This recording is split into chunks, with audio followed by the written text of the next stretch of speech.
is that the war which is in him should come to an end. Happiness appears to him in the character of a soothing medicine and mode of thought, for instance, Epicurean or Christian. It is above all things the happiness of repose, of undisturbedness, of repletion, of final unity. It is the Sabbath of Sabbaths, to use the expression of the holy rhetorician St. Augustine, who was himself such a man. Should, however, the contrariety and conflict in such natures operate as an additional incentive and stimulus to life, and if, on the other hand, in addition to their powerful and irreconcilable instincts, they have also inherited and indoctrinated into them a proper mastery and subtlety for carrying on the conflict with themselves, that is to say, the faculty of self-control and self-deception. There then arise those marvelously incomprehensible and inexplicable beings, those enigmatical men, predestined for conquering and circumventing others, the finest example of which are Alcibiades and Caesar, with whom I should like to associate the first of Europeans, according to my taste, the Hohenstaufen Friedrich II. And among artists, perhaps Leonardo da Vinci. They appear precisely in the same periods when that weaker type, with its longing for repose, comes to the front. The two types are complementary to each other and spring from the same causes.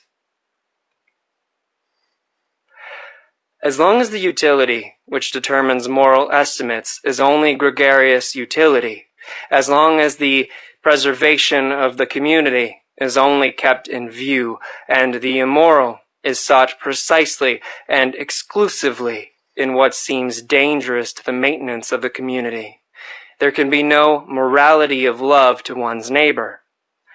Granted even that there is already a little constant exercise of consideration, sympathy, fairness, gentleness, and mutual assistance, granted that even in this condition of society, all those instincts are already active, which are laterally distinguished by honorable names as virtues, and eventually almost coincide with the conception morality. In that period, they do not as yet belong to the domain of moral valuations. They are still ultra-moral. A sympathetic action, for instance, is neither called good nor bad, moral nor immoral. In the best period of the Romans, and should it be praised, a sort of resentful disdain is compatible with this praise. Even at its best, directly, the sympathetic action is compared with one which contributes to the welfare of the whole, to the Republica. After all, love to our neighbor is always a secondary matter. Partly conventional and arbitrarily manifested in relation to our fear of our neighbor. After the fabric of society seems on the whole established and secured against external dangers, it is this fear of our neighbor which again creates new perspectives of moral valuation. Certain strong and dangerous instincts, such as the love of enterprise, foolhardiness, revengefulness, astuteness, rapacity, and love of power, which up till then had not only to be honored from the point of view of the general utility, under other names, of course, than those here given, but had to be fostered and cultivated because they were perpetually required in the common danger against the common enemies, are now felt in their dangerousness to be doubly strong when the outlets for them are lacking and are gradually branded as immoral and given over to calumny. The contrary instincts and inclinations now attain to moral honor. The gregarious instinct gradually draws its conclusions. How much or how little dangerousness to the community or to equality is contained in an opinion, a condition, an emotion, a disposition, or an endowment. That is now the moral perspective. Here again, fear is the mother of morals. It is by the loftiest and strongest instincts, when they break out passionately and carry the individual far above and beyond the average and the low level of the gregarious conscience, that the self-reliance of the community is destroyed. Its belief in itself, its backbone, as it were, breaks. Consequently, these very instincts will be most branded and defamed. The lofty independent spirituality, the will to stand alone, and even the cognate reason are felt to be dangers. Everything that elevates the individual above the herd and is a source of fear to the neighbor is henceforth called evil. The tolerant, unassuming, self-adapting, self-equalizing disposition, the mediocrity of desires, attains to moral distinction and honor. Finally, under very peaceful circumstances, there is always less opportunity and necessity for training the feelings to severity and rigor. And now, every form of severity, even injustice, begins to disturb the conscience. A lofty and rigorous nobleness and self-responsibility almost offends and awakens distrust. The lamb, and still more the sheep, wins respect. There is a point of diseased mellowness and effeminacy in the history of society, at which society itself takes the part of him who injures it, the part of the criminal, and does so, in fact, seriously and honestly. To punish appears to it to be somehow unfair. It is certain that the idea of punishment and the obligation to punish are then painful and alarming to people. Is it not sufficient if the criminal be rendered harmless? Why should we still punish? Punishment itself is terrible. With these questions, gregarious morality, the morality of fear, draws its ultimate conclusion. If one could at all do away with danger, the cause of fear, one would have done away with this morality at the same time. It would no longer be necessary. It would not consider itself any longer necessary. Whoever examines the conscience of the present-day European will always elicit the same imperative from its thousand moral folds and hidden recesses. The imperative of the timidity of the herd. We wish that sometime or other there may be nothing more to fear. Sometime or other. The will and the way thereto is nowadays called progress all over Europe. Let us at once say what we have already said 100 times. For people's ears nowadays are unwilling to hear such truths, our truths. We know well enough how offensive it sounds when anyone plainly, and without metaphor, counts man amongst the animals. But it will be accounted to us almost a crime that it is precisely in respect to men of modern ideas that we have constantly applied the terms herd instinct, and such like expressions. What avail is it? We cannot do otherwise, for it is precisely here that our new insight is. We have found that in all the principal moral judgments, Europe has become unanimous, including likewise the countries where European influence prevails in Europe. People evidently know what Socrates thought he did not know, and what the famous serpent of old once promised to teach. They know today what is good and evil. It must then sound hard and be distasteful to the ear, when we always insist that that which here thinks it knows, That which here glorifies itself with praise and blame and calls itself good is the instinct of the herding human animal. The instinct which has come and is ever coming more and more to the front, to preponderance and supremacy over other instincts, according to the increasing physiological approximation and resemblance of which it is the symptom. Morality in Europe at present is herding animal morality, and therefore, as we understand the matter, only one kind of human morality, besides which, before which, and after which, many other moralities, and above all, higher moralities, are or should be possible. Against such a possibility, against such a should be. However, this morality defends itself with all its strength. It says obstinately and inexorably, I am morality itself, and nothing else is morality. Indeed, with the help of a religion which has humored and flattered the sublimest desires of the herding animal, things have reached such a point that we always find a more visible expression of this morality, even in political and social arrangements. The democratic movement is the inheritance of the Christian movement.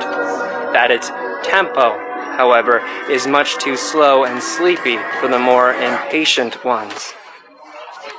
For those who are sick and distracted by the herding instinct, is indicated by the increasingly furious howling and always less disguised teeth gnashing of the anarchist dogs, who are now roving through the highways of European culture, apparently in opposition to the peacefully industrious democrats and revolution ideologues, and still more so to the awkward philosophasters and fraternity visionaries who call themselves socialists and want a free society.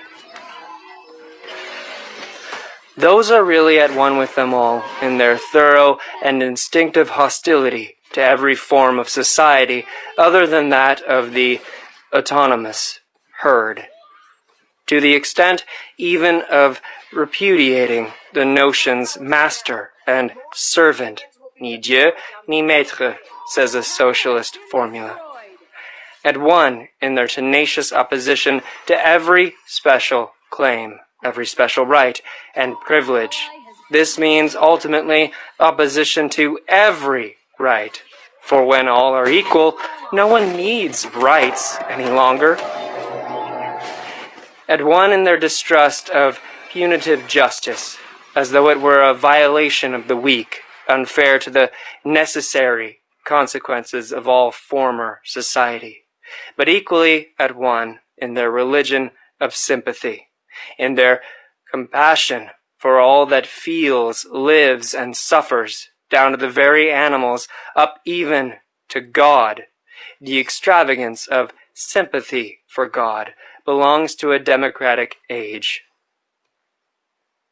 Altogether at one in the cry and impatience of their sympathy, in their deadly hatred of suffering generally, in their almost feminine incapacity for witnessing it or allowing it, at one in their involuntary beglooming and heart-softening under the spell of which Europe seems to be threatened with a new Buddhism, at one in their belief in the morality of mutual sympathy, as though it were morality in itself, the climax, the attained climax of mankind, the sole hope of the future,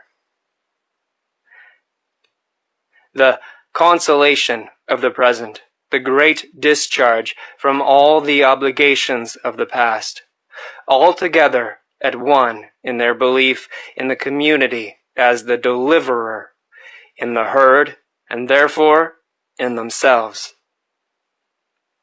We, who hold a different belief, we who regard the democratic movement not only as a degenerating form of political organization, but as equivalent to a degenerating, a waning type of man, as involving his mediocrising and depreciation. Where have we to fix our hopes? In new philosophers? There is no other alternative.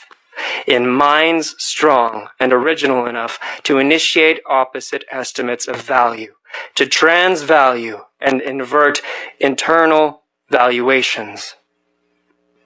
In forerunners, in men of the future, who in the present shall fix the constraints and fasten the knots which will compel millenniums to take new paths, to teach man the future of humanity as his will, as depending on all human will, and to make preparation for vast, hazardous enterprises and collective attempts in rearing and educating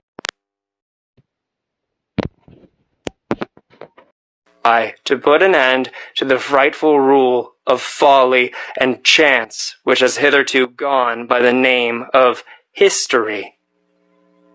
The folly of the greatest number is only its last form. For that purpose, a new type of philosopher and commander or other be needed, at the very idea of which everything that has existed in the way of occult, terrible, and benevolent beings might look pale and dwarfed. The image of such leaders hovers before our eyes. Is it lawful for me to say it aloud, ye free spirits? The conditions which one would partly have to create and partly utilize for their genesis.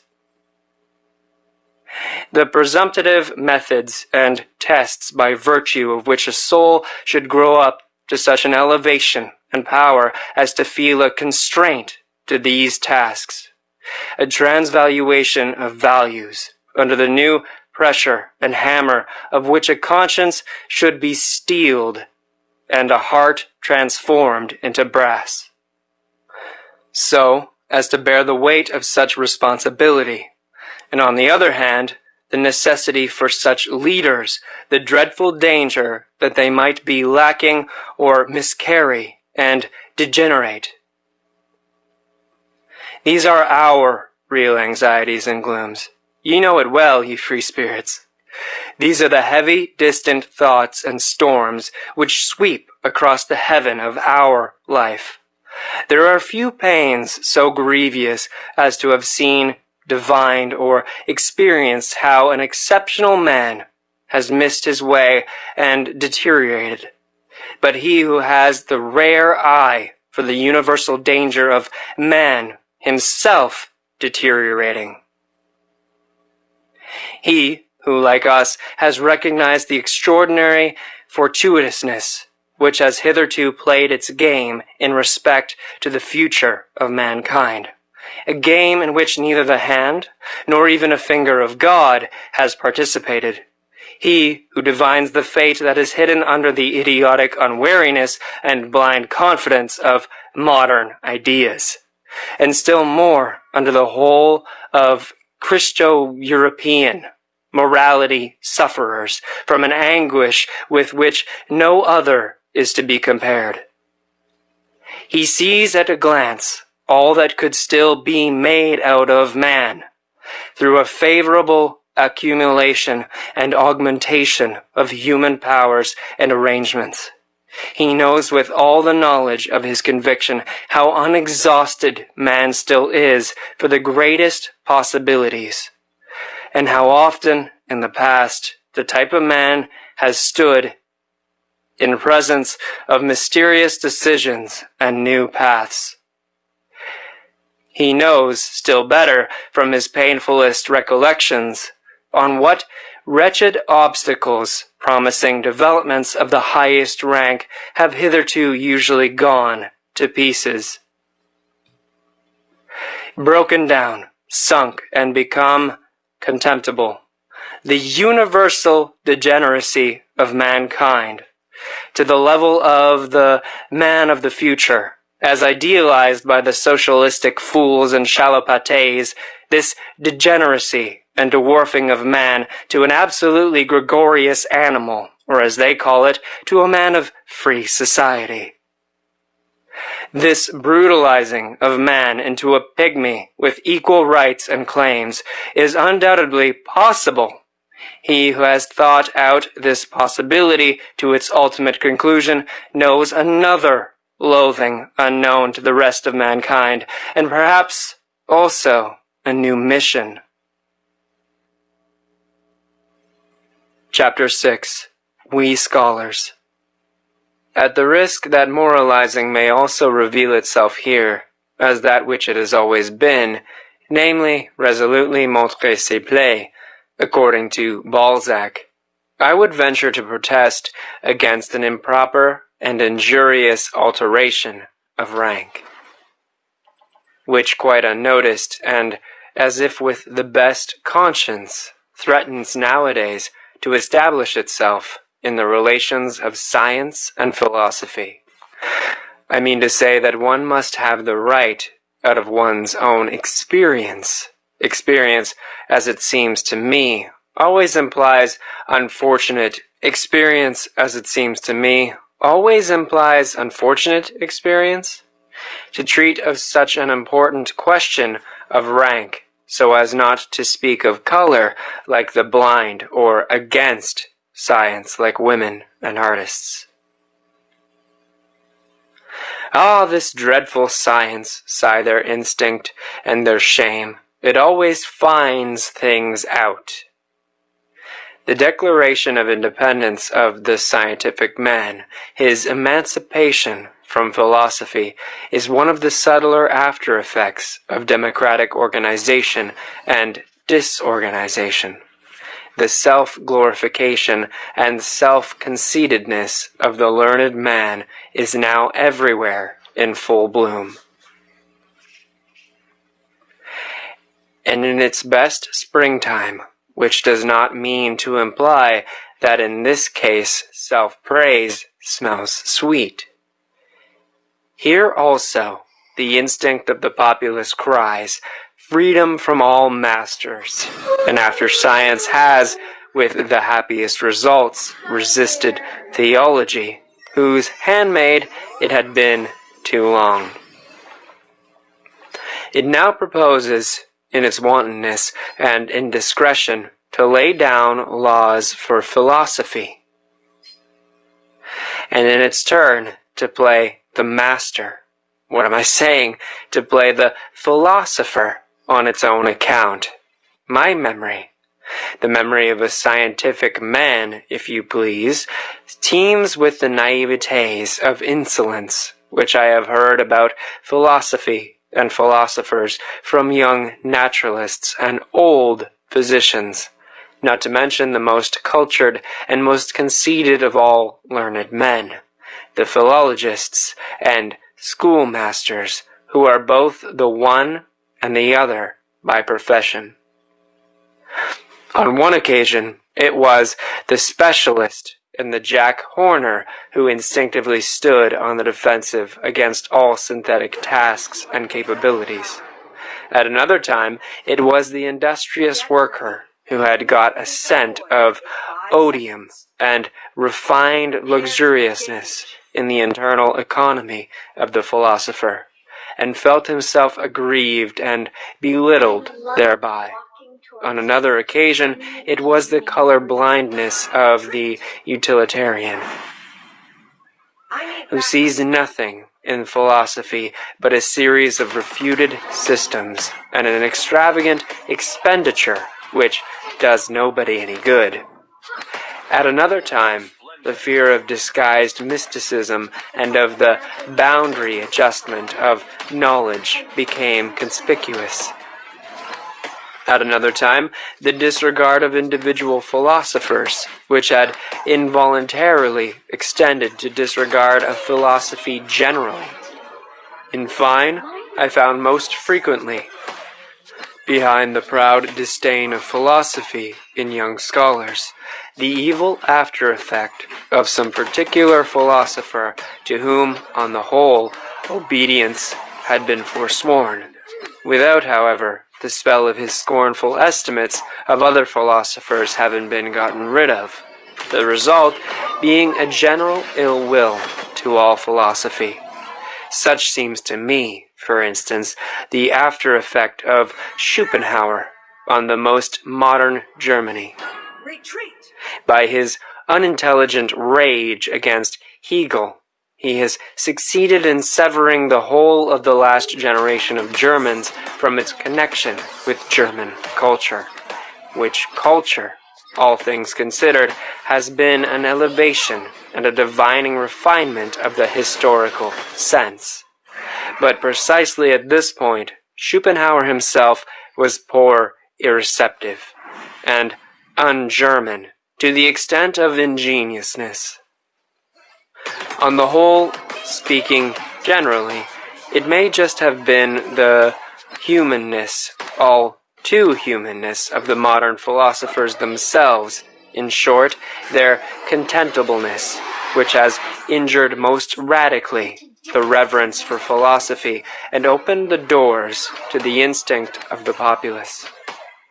Let it but be acknowledged to what an extent our modern world diverges from the whole style of the world of Heraclitus, Plato, Empedocles, and whatever else all the royal and magnificent anchorites of the spirit were called, and with what justice an honest man of science may feel himself of a better family and origin, in view of such representatives of philosophy, who, owing to the fashion of the present day, are just as much aloft as they are down below. In Germany, for instance, the two lions of Berlin, the anarchist Eugene Düring and the amalgamist Eduard von Hartmann, it is especially the sight of those hodgepodge philosophers who call themselves realists or positivists, which is calculated to implant a dangerous distrust in the soul of a young and ambitious scholar. Those philosophers, at the best, are themselves but scholars and specialists. That is very evident. All of them are persons who have been vanquished and brought back again under the dominion of science, who at one time or another claimed more for themselves without having a right to the more and its responsibility, and who now, credibly, rancorously, and vindictively represent in word and deed disbelief in the master task and supremacy of philosophy. After all, how could it be otherwise? Science flourishes nowadays and has the good conscience clearly visible on its countenance, while that to which the entire modern philosophy has gradually sunk, the remnant of philosophy of the present day, excites distrust and displeasure, if not scorn and pity. Philosophy reduced to a theory of knowledge, no more, in fact, than a diffident science of epochs and doctrine of forbearance. A philosophy that never even gets beyond the threshold and rigorously denies itself the right to enter. That is philosophy in its last throes, an end, an agony. Something that awakens pity. How could such a philosophy rule? The dangers that beset the evolution of the philosopher are, in fact, so manifold nowadays that one might doubt whether this fruit could still come to maturity.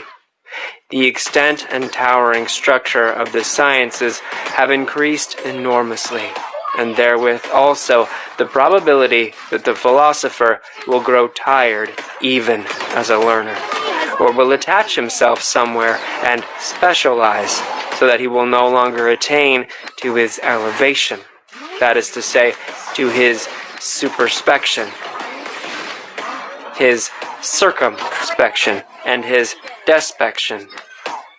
Or he gets aloft too late, when the best of his maturity and strength is past, or when he is impaired, coarsened, and deteriorated, so that his view, his general estimate of things, is no longer of much importance.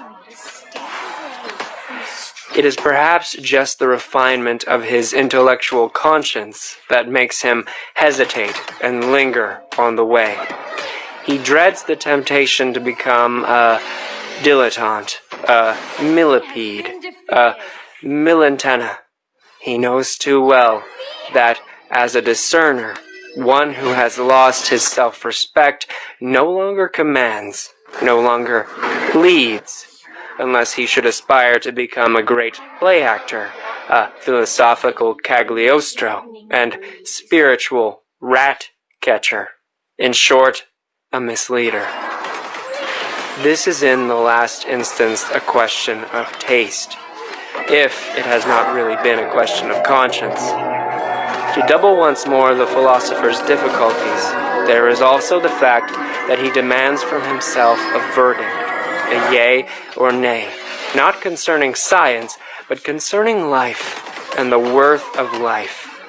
He learns unwillingly to believe that it is his right and even his duty to obtain this verdict, and he has to seek his way to the right and the belief only through the most extensive, perhaps disturbing and destroying experiences, often hesitating, doubting, and dumbfounded. In fact, the philosopher has long been mistaken and confused by the multitude, either with the scientific man, an ideal scholar, or with the religiously elevated, desensualized, desecularized visionary and God-intoxicated man. And even yet, when one hears anybody praised because he lives wisely or as a philosopher, it hardly means anything more than prudently and apart wisdom. That seems to the populace to be a kind of flight, a means and artifice for withdrawing successfully from a bad game. But the genuine philosopher, does it not seem so to us, my friends? Lives? Unphilosophically and unwisely, above all, imprudently, and feels the obligation and burden of 100 attempts and temptations of life. He risks himself constantly. He plays this bad game. In relation to the genius, that is to say, a being who either engenders or produces, both words understood in their fullest sense. The man of learning, the scientific average man, has always something of the old maid about him, for like her, he is not conversant with the two principal functions of man. To both, of course, to the scholar and to the old maid, one concedes respectability, as if by way of indemnification. In these cases, one emphasizes the respectability, and yet, in the compulsion of this concession, one has the same admixture of vexation. Let us examine more closely, what is the scientific man? Firstly, a commonplace type of man, with commonplace virtues, that is to say, a non-ruling, non-authoritative, and non-self-sufficient type of man. He possesses industry, patient adaptableness to rank and file, equability, and moderation in capacity and requirement. He is the instinct for people like himself, and for that which they require. For instance, the portion of independence and green meadow, without which there is no rest from labor. The claim to honor and consideration, which first and foremost presupposes recognition and recognizability. The sunshine of a good name, the perpetual ratification of his value and usefulness, with which the inward distrust which lies at the bottom of the heart of all dependent men and gregarious animals has again and again to be overcome. The learned man, as is appropriate, has also maladies and faults of an ignoble kind. He is full of petty envy, and has a lynx eye for the weak points in those natures to whose elevations he cannot attain. He is confiding, yet only as one who lets himself go, but does not flow. And precisely before the man of the great current he stands, all the colder and more reserved.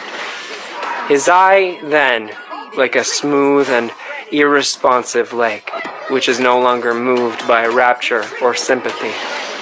The worst and most dangerous thing of which a scholar is capable results from the instinct of mediocrity of his type, from the Jesuitism of mediocrity, which labors instinctively for the destruction of the exceptional man, and endeavors to break, or still better, to relax, every bent bow, to relax, of course, with consideration, and naturally with an indulgent hand, to relax with confiding sympathy.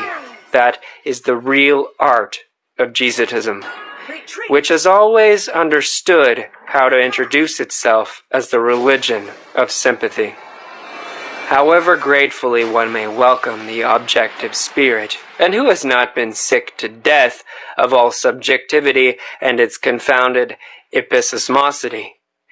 In the end, however, one must learn caution, even with regard to one's gratitude, and put a stop to the exaggeration with which the unselfing and depersonalizing of the spirit has recently been celebrated. As if it were the goal in itself, as if it were salvation and glorification, as is especially accustomed to happen in the pessimist school, which has also in its turn good reasons for paying the highest honors to disinterested knowledge. The objective man, who no longer curses and scolds like the pessimist, the ideal man of learning, in whom the scientific instinct blossoms forth fully after 1,000 complete and partial failures, is assuredly one of the most costly instruments that exist. But his place is in the hand of one who is more powerful. He is only an instrument, we may say. He is a mirror. He is no purpose in himself. The objective man is in truth a mirror accustomed to prostration before everything that wants to be known, with such desires only as knowing or reflecting implies. He waits until something comes, and then expands himself sensitively, so that even the light footsteps and gliding past of spiritual beings may not be lost on his surface, and film whatever personality he still possesses seems to him accidental, arbitrary, or still oftener, disturbing. So much has come to regard himself as the passage and reflection of outside forms and events. He calls up the recollection of himself with an effort, and not infrequently wrongly. He readily confounds himself with other persons. He makes mistakes with regard to his own needs. And here only is he unrefined and negligent. Perhaps he is troubled about the health or the pettiness and confined atmosphere of wife and friend, or the lack of companions and society. Indeed, he sets himself to reflect on his suffering, but in vain. His thoughts already rove away to the more general case, and tomorrow he knows as little as he knew yesterday how to help himself. He does not now take himself seriously and devote time to himself. He is serene, not from lack of trouble, but from lack of capacity for grasping and dealing with his trouble, the habitual complacence with respect to all objects and experiences, the radiant and impartial hospitality with which he receives everything that comes his way. His habit of inconsiderate good nature, of dangerous indifference as to yea and nay. Alas, there are enough of cases in which he has to atone for these virtues of his. And as man generally, he becomes far too easily the caput mortuum of such virtues. Should one wish love or hatred from him, I mean love and hatred as God, women, and animals understand them, he will do what he can, and furnish what he can. But one must not be surprised if it should not be much. If he should show himself just at this point to be false, fragile, questionable, and deteriorated. His love is constrained, his hatred is artificial, and rather un tour de force, a slight ostentation and exaggeration. He is only genuine so far as he can be objective. Only in his serene totality is he still nature and natural.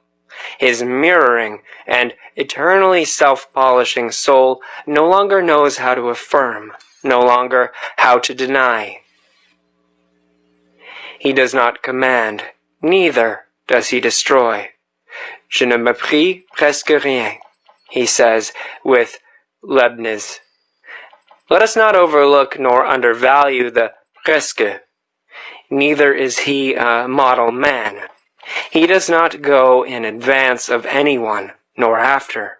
Either he places himself generally too far off to have any reason for espousing the cause of either good or evil. If he has been so long confounded with the philosopher, with the Caesarean trainer and dictator of civilization, he has had far too much honor, and what is more essential in him has been overlooked. He is an instrument, something of a slave, though certainly the sublimest sort of slave, but nothing in himself, presque rien. The objective man is an instrument, a costly, easily injured, easily tarnished measuring instrument and mirroring apparatus, which is to be taken care of and respected. But he has no goal, not outgoing nor upgoing, no complimentary man in whom the rest of existence justifies itself. No termination, and still less a commencement, an engendering or primary cause. Nothing hardy, powerful, self-centered that wants to be master, but rather only a soft, inflated, delicate, movable potter's form that must wait for some kind of content and frame to shape itself thereto. For the most part, a man without fame and content, a selfless man. Consequently, also, nothing for women, in parentheses. When a philosopher nowadays makes known that he is not a skeptic, I hope that has been gathered from the foregoing description of the objective spirit, people all hear it impatiently. They regard him on that account with some apprehension. They would like to ask, so there are now so many. He is henceforth said to be dangerous. With his repudiation of skepticism, it seems to them as if they heard some evil, threatening sound in the distance, as if a new kind of explosive were being tried somewhere, a dynamite of the spirit, perhaps a newly discovered Russian nihilin, a pessimism bone voluntatis, that not only denies, means denial, but dreadful thought, practices denial against this kind of goodwill, a will to the veritable, actual negation of life. There is, as is generally acknowledged nowadays, no better soporific and sedative than skepticism, the mild, pleasing, lulling poppy of skepticism. And Hamlet himself is now prescribed by the doctors of the day as an antidote to the spirit, and its underground noises. Are not our ears already full of bad sounds, say the skeptics, as lovers of repose, and almost as a kind of safety police? This subterranean nay is terrible. Be still, ye pessimistic moles. The skeptic, in effect, that delicate creature, is far too easily frightened. His conscience is schooled so as to start at every nay, and even at that sharp, decided yea, and feels something like a bite thereby. Yea and nay, they seem to him opposed to morality. He loves, on the contrary, to make a festival to his virtue by a noble aloofness. While perhaps he says with Montaigne, "What do I know?" Or with Socrates, "I know that I know nothing." Or, "Here I do not trust myself, nor door is open to me." Or, "Even if the door were open, why should I enter immediately?" Or, "What is the use of any hasty hypotheses? It might quite well be in good taste to make no hypotheses at all. Are you absolutely obliged to straighten at once what is crooked? To stuff every hole with some kind of oakum? Is there no time enough for that? Has not the time leisure? O ye demons, can ye not at all wait? The uncertain also has its charms. The Sphinx, too, is a Circe, and Circe, too, was a philosopher. Thus does a skeptic console himself, and in truth he needs some consolation, for skepticism is the most spiritual expression of a certain many-sided psychological temperament, which in ordinary language is called nervous debility and sickliness. It arises whenever races or classes, which have been long separated, decisively and suddenly blend with one another. In the new generation, which has inherited, as it were, different standards and valuations in its blood, everything is disquiet, derangement, doubt, and tentativeness. The best powers operate restrictively. The very virtues prevent each other growing and becoming strong. Equilibrium, ballast, and perpendicular stability are lacking in body and soul. That, however, which is most diseased and degenerated in such nondescript is the will. They are no longer familiar with independence of decision or the courageous feeling of pleasure in willing. They are doubtful of the freedom of the will.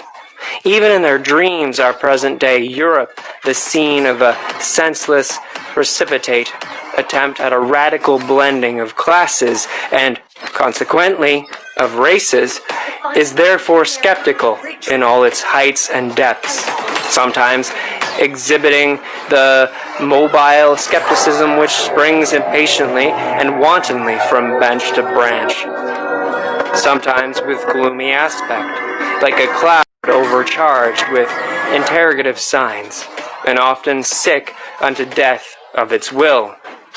Paralysis of will.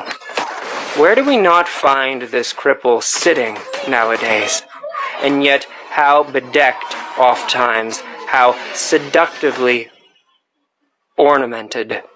There are the finest gala dresses and disguises for this disease, and that, for instance, most of what places itself nowadays in the showcase as objectiveness. The scientific spirit, l'art pour l'art, and pure voluntary knowledge, is only decked out skepticism and paralysis of will. I am ready to answer for this diagnosis of all the European disease. The disease of the will is diffused unequally over Europe. It is worst and most varied where civilization has longest prevailed. It decreases according as the barbarian still, or again, asserts his claims under the loose drapery of Western culture. It is therefore in the France of today, as can be readily disclosed and comprehended, that the will is most infirm. And France, which has always had a masterly aptitude for converting even the portentous cries of its spirit into something charming and seductive, now manifests emphatically its intellectual ascendancy over Europe. By being the school and exhibition of all the charms of skepticism, the power to will and to persist, moreover, in a resolution, is already somewhat stronger in Germany. And again, in the north of Germany, it is stronger than in central Germany. It is considerably stronger in England, Spain, and Corsica, associated with phlegm in the former and with hard skulls in the latter. Not to mention Italy, which is too young yet to know what it wants and must first show whether it can exercise will.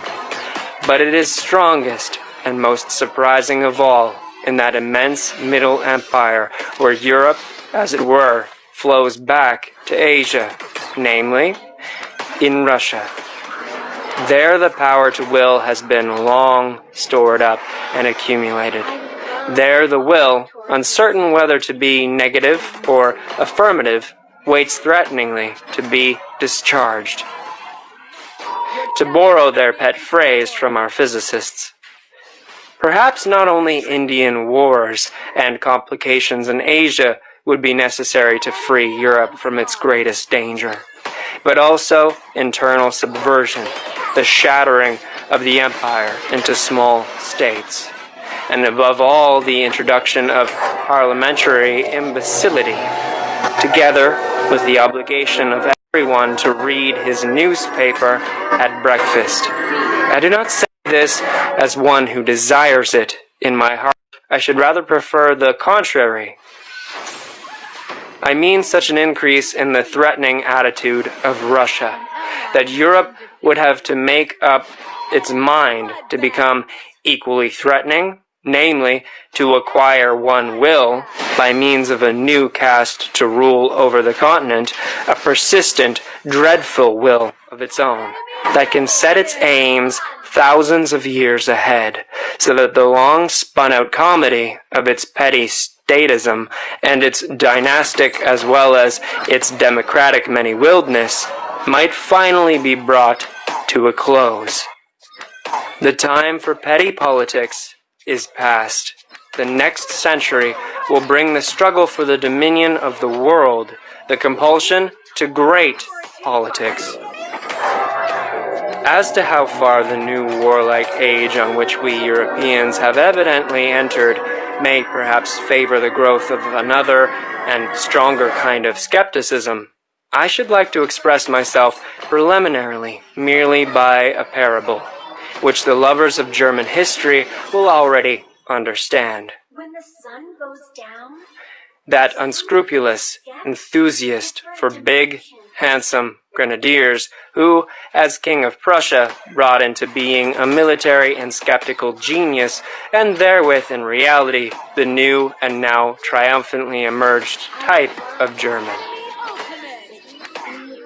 The problematic, crazy father of Friedrich the Great had on one point the very knack and lucky grasp of the genius.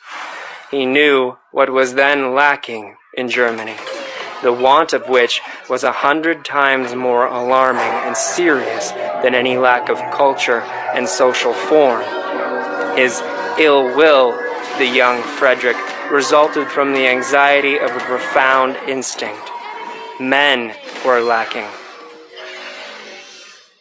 And he suspected, to his bitterest regret, that his own son was not man enough. There, however, he deceived himself. But who would not have deceived himself in his place? He saw his son lapsed to atheism, to the esprit, to the pleasant frivolity of clever Frenchmen.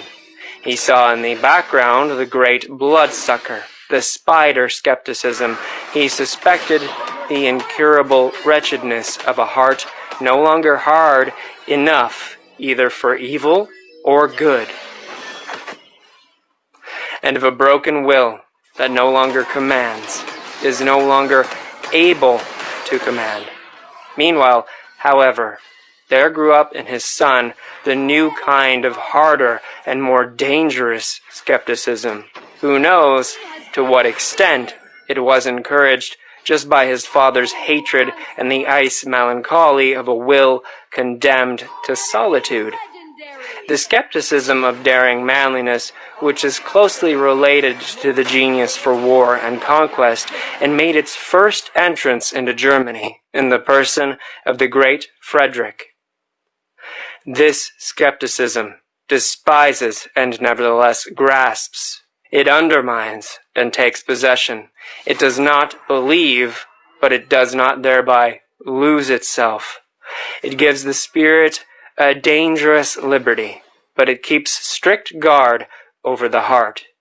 It is the German form of skepticism, which, as a continued Friedrichianism, risen to the highest spirituality, has kept Europe for a considerable time under the dominion of the German spirit and its critical and historical distrust, owing to the insuperably strong and tough masculine character of the great German philologists and historical critics, who, rightly estimated, were also all of them artists of destruction and dissolution.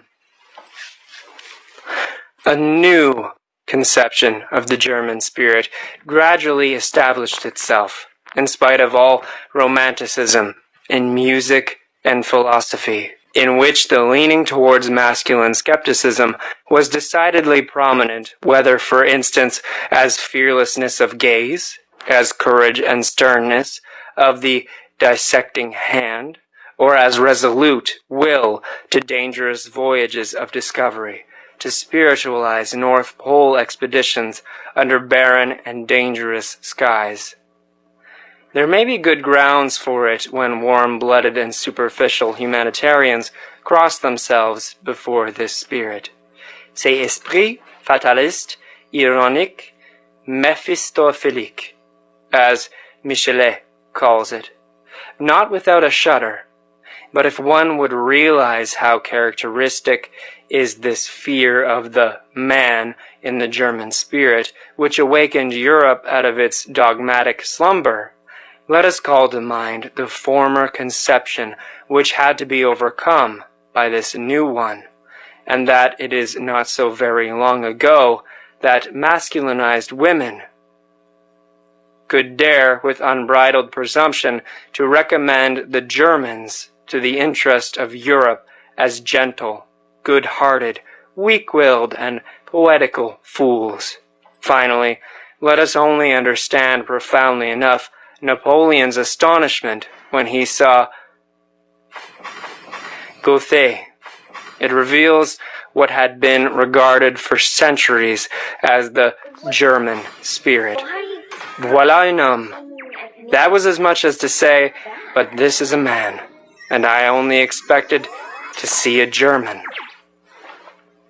Supposing, then, that in the picture of the philosopher of the future, some trait suggests the question whether they must not perhaps be skeptics in the last mentioned sense. Something in them would only be designated thereby, and not they themselves. With equal right they might call themselves critics, and assuredly they will be men of experiments. By the name with which I ventured to baptize them, I have already expressly emphasized their attempting and their love of attempting. Is this because, as critics in the body and soul, they will love to make use of experiments in a new, and perhaps wider and more dangerous sense?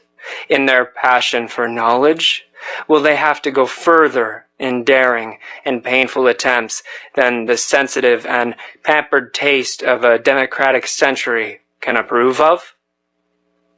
There is no doubt these coming ones will be least able to dispense with the serious and not unscrupulous qualities which distinguish the critic from the skeptic. I mean, the certainty as to standards of worth, the conscious employment of a unity of method, the wary courage, the standing alone, and the capacity for self-responsibility. Indeed,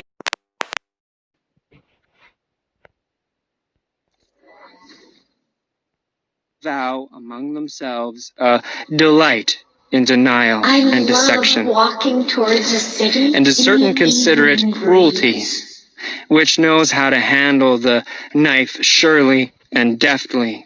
Even when the heart bleeds, they will be sterner, and perhaps not always towards themselves only, than humane people may desire. They will not deal with the truth in order that it may please them or elevate and inspire them. They will rather have little faith in truth, bringing with it such revels for the feelings. They will smile, those rigorous spirits, when anyone says in their presence, "That thought elevates me. Why should it not be true?" Or, "That work enchants me. Why should it not be beautiful?" Or, "That artist enlarges me. Why should he not be great?" Perhaps they will not only have a smile, but a genuine disgust for all that is thus rapturous, idealistic, feminine, hermaphroditic. And if anyone could look into their inmost hearts, he would not easily find therein the intention to reconcile Christian sentiments with antique tastes, or even with modern parliamentarism. The kind of reconciliation necessary found even among philosophers in our very uncertain and consequently very consolatory century. Critical discipline and every habit that conduces to purity and rigor in intellectual matters will not only be demanded from themselves by these philosophers of the future, they may even make a display thereof as their special adornment. Nevertheless, they will not want to be called critics on that account. It will seem to them no small indignity to philosophy to have it decreed, as is so welcome nowadays, that philosophy itself is criticism and critical science, and nothing else whatsoever.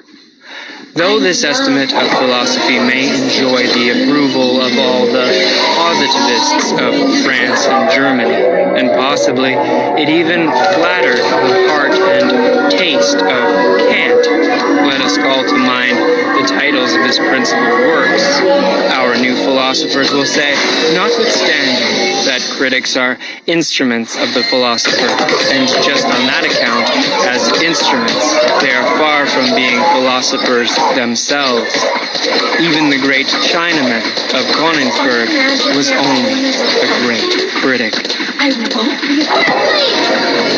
I insist upon it that he will finally cease confounding philosophical workers and in general scientific men with philosophers, that precisely here one should strictly give each his own, and not give those far too much, these far too little. Been defeated. It may even be necessary for the education of the real philosopher that he himself should have once stood upon all those steps upon which his servants, the scientific workers of philosophy, remain standing, and must remain standing. He himself must perhaps have been critic, and dogmatist, and historian, and besides, poet, and collector, and traveler, and riddle reader, and moralist, and seer, and free spirit, and almost everything, in order to traverse the whole range of human values and estimations,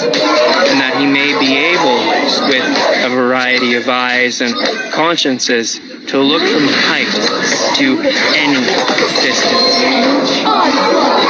from a depth up to any height, from a nook into any expanse. But all these are only preliminary conditions for his task. This task itself demands something else. It requires him to create values. The philosophical workers, after the excellent pattern of Kant and Hegel, have to fix and formalize some great existing body of valuations. That is to say, former determinations of value, creations of value, which have become prevalent and are for a time called truths, whether in the domain of the logical, the political, moral, or the artistic. It is for these investigators to make whatever has happened and been esteemed hitherto conspicuous, conceivable, intelligible, and manageable, to shorten everything long, even time itself, and to subjugate the entire past.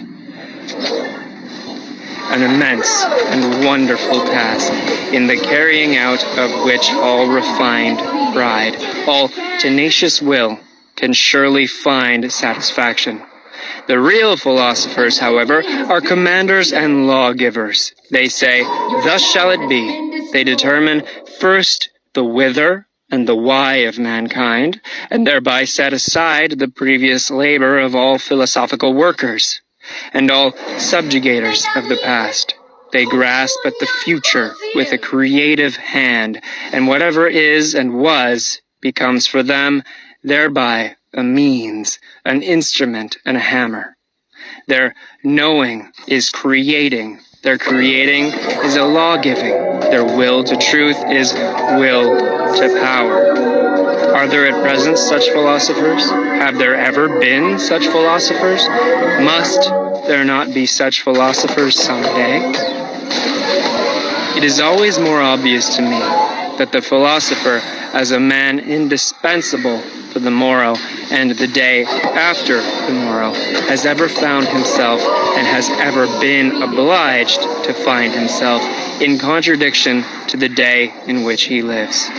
His enemy has always been the ideal of his day. Hitherto, all those extraordinary furtherers of humanity whom one calls philosophers, who rarely regarded themselves as lovers of wisdom, but rather as disagreeable fools and dangerous interrogators, have found their mission, their hard, involuntary, imperative mission. In the end, however, the greatness of their mission, in being the bad conscience of their age, in putting the vivisector's knife to the breast of the very virtues of their age. They have betrayed their own secret. It has been for the sake of a new greatness of man, a new untrodden path to his aggrandizement. They have always disclosed how much hypocrisy, indolence, self-indulgence, and self-neglect, how much falsehood was concealed under the most venerated types of contemporary morality, how much virtue was outlived. They have always said, "We must remove hence to where you are least at home," in the face of a world of modern ideas, which would like to confine everyone in a corner, in a specialty. A philosopher, if there could be philosophers nowadays, would be compelled to place the greatness of man, the conception of greatness, precisely in his comprehensiveness, and multifariousness in his all-roundness. He would even determine worth and rank according to the amount and variety of that which a man could bear and take upon himself, according to the extent to which a man could stretch his responsibility. Nowadays, the taste and virtue of the age weaken and attenuate the will. Nothing is so adapted to the spirit of the age as weakness of will.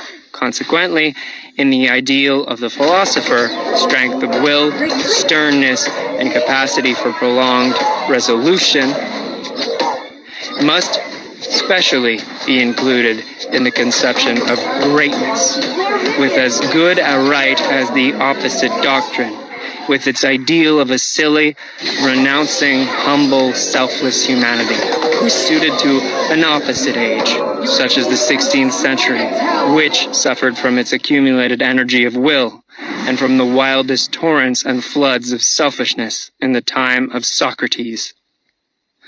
Among men only of worn-out instincts, old conservative Athenians who let themselves go for the sake of happiness, as they said, for the sake of pleasure, as their conduct indicated, and who had continually on their lips the old pompous words to which they had long forfeited the right by the life they led. Irony was perhaps necessary for greatness of soul.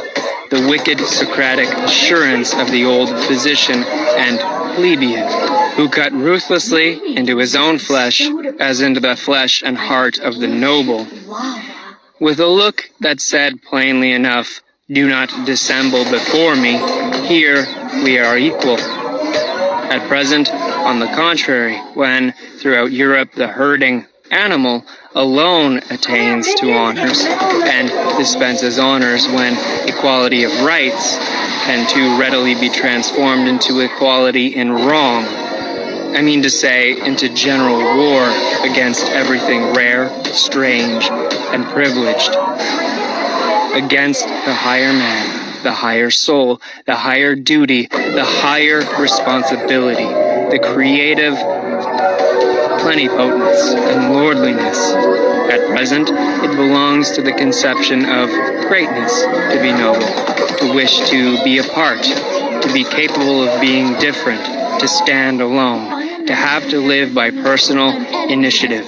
And the philosopher will betray something of his own ideal when he asserts he shall be the greatest who can be the most solitary, the most concealed, the most divergent, the man beyond good and evil, the master of his virtues, and of superabundance of will. Precisely, this shall be called great. Are permitted to know them, and all popular ideas about them are false. Thus, for instance, the truly philosophical combination of a bold, exuberant spirituality, which runs at presto pace, and a dialectic rigor and necessity, which makes no false step, is unknown to most thinkers and scholars from their own experience. And therefore, should anyone speak of it in their presence, it is incredible to them. They conceive of every necessity as troublesome, as a painful, compulsory obedience, and a state of constraint. Thinking itself is regarded by them as something slow and hesitating, almost as a trouble, and often enough as worthy of the sweat of the noble, but not at all as something easy and divine, closely related to dancing and exuberance. To think and to take a matter seriously, arduously, that is one and the same thing to them. Such only has been their experience. Artists have here perhaps a finer intuition. They who know only too well that precisely when they no longer do anything arbitrarily and everything of necessity, their feeling of freedom, of subtlety of power, of creatively fixing, disposing, and shaping reaches its climax. In short, that necessity and freedom of will are then the same thing with them. There is, in fine, a gradation of rank in psychical states, to which the gradation of rank in the problems corresponds, and the highest problems repel ruthlessly everyone who ventures too near them, without being predestined for their solution by the loftiness and power of his spirituality. Of what use is it for nimble, everyday intellects or clumsy, honest mechanics and empiricists to press in their plebeian ambition close to such problems, and as it were into this holy of holies, as so often happens nowadays? But coarse feet must never tread upon such carpets. This is provided for in the primary law of things. The doors remain closed to those intruders, though they may dash and break their heads thereon. People have always to be born to a high station, or, more definitely, they have to be bred for it. A person has only a right to philosophy, taking the word in its higher significance, in virtue of his descent. The ancestors, the blood, decided here also. Many generations must have prepared the way for the coming of the philosopher. Each of his virtues must have been separately acquired, nurtured, transmitted, and embodied. Not only the bold, easy, delicate course and current of his thoughts, but above all, the readiness for great responsibilities, the majesty of ruling glance and contemning look, the feeling of separation from the multitude with their duties and virtues, the kindly patronage and defense of whatever is misunderstood and culminated, be it God or devil. The delight and practice of supreme justice, the art of commanding, the amplitude of will, the lingering eye, which rarely admires, rarely looks up, rarely loves. Chapter 7. Our Virtues. Our virtues? It is probable that we, too, have still our virtues. Although naturally they are not those sincere and massive virtues, on account of which we hold our grandfathers in esteem, and also at a little distance from us. We Europeans of the day after tomorrow, we firstlings of the 20th century, with all our dangerous curiosity, our multifariousness, and art of disguising, our mellow and seemingly sweetened cruelty in sense and spirit. We shall presumably, if we must have virtues, have those only which have come to agreement with our most secret and heartfelt inclinations, with our most ardent requirements. Well then, let us look for them in our labyrinths, where, as we know, so many things lose themselves, so many things get quite lost. And is there anything finer than to search for one's own virtues? Is it not almost to believe in one's own virtues? But this believing in one's own virtues, is it not practically the same as what was formerly called one's good conscience? That long, respectable pigtail of an idea, which our grandfathers used to hang behind their heads, and often enough also behind their understandings. It seems, therefore, that however little we may imagine ourselves to be old-fashioned and grandfatherly, respectable in other respects, in one thing, we are nevertheless the worthy grandchildren of our grandfathers. We last Europeans with good consciences. We also still wear their pigtail. If you only knew how soon, so very soon, it will be different. As in the stellar firmament, there are sometimes two suns which determine the path of one planet, and in certain cases suns of different colors shine around a single planet, now with red light, now with green, and then simultaneously illumine and flood it with motley colors. So we modern men, owing to the complicated mechanism of our firmament, are determined by different moralities. Our actions shine alternately in different colors, and are seldom unequivocal, and there are often cases also in which our actions are motley colored. To love one's enemies, I think that has been well learnt. It takes place thousands of times at present on a large and small scale. Indeed, at times the higher and sublimer thing takes place. We learn to despise when we love, and precisely when we love best. All of it, however, unconsciously, without noise, without ostentation, with the shame and secrecy of goodness, which forbids the utterance of the pompous word and the formula of virtue. Morality morality as attitude is opposed to our taste nowadays. This is also an advance, as it was an advance in our fathers that religion as an attitude finally became opposed to their tastes, including the enmity and Voltairean bitterness against religion, and all that formerly belonged to freethinker pantomime. It is the music in our conscience, the dance in our spirit, to which Puritan litanies, moral sermons, and goody-goodness won't chime. Let us be careful in dealing with those who attach great importance to being credited with moral tact and subtlety in moral discernment. They never forgive us if they have once made a mistake before us, or even with regard to us. They inevitably become our instinctive culminators and detractors, even when they still remain our friends. Blessed are the forgetful, for they get the better even of their blunders.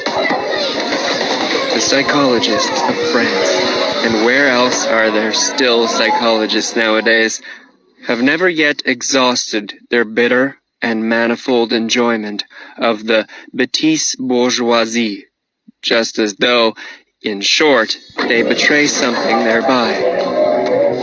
Flaubert, for instance, the honest citizen of Rouen, neither saw, heard, nor tasted anything else in the end. It was his mode of self-torment and refined cruelty. As this is growing wearisome, I would now recommend for a change something else for pleasure, namely the unconscious astuteness with which good, fat, honest mediocrity always behaves towards loftier spirits and the tasks they have to perform.